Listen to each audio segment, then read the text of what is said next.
For assignment 1, I have chosen to do an organizational assessment. It is my intention to do an organizational assessment to evaluate cultural competence at my agency. To highlight the reasons for doing an organizational assessment of my agency, I would like to emphasize my commitment to promoting social equality and social justice as the primary purpose of doing this work.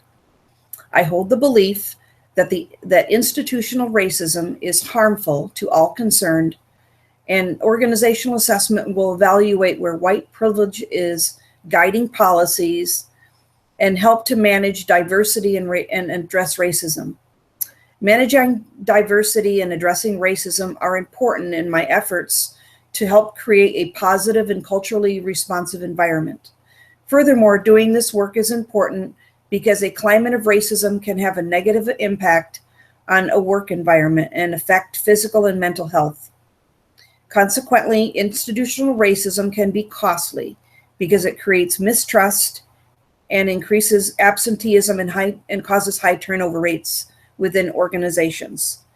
Managing diversity and addressing racism are important in efforts to generate revenue from grants and donations.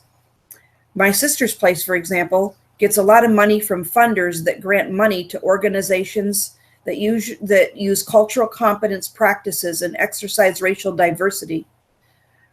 They work, for example, with get their funding money from the Confederated Tribe of Siletz and the Oregon Community Foundation, who strongly hold this criteria for funding grants. Furthermore, an organizational assessment is essential to evaluate cultural competence in policies and practice and highlights an organization's strengths, weaknesses, opportunities, and threats. Also, if an agency is aware of its strengths and weaknesses, opportunities, and threats, it can make necessary changes to improve the delivery of services and create more equity for staff who work for the organization. And additionally, addressing racism and cultural competence in the workplace are the right thing to do and helps the agency live the values of their mission statement by promoting equity, diversity, and inclusion of all individuals served by the agency. Lastly, an organizational assessment will also help me learn more about my field placement and provide them with a useful tool that they can use to manage diversity, equity, and cultural competence, as well as address racism. Thank you very much for listening.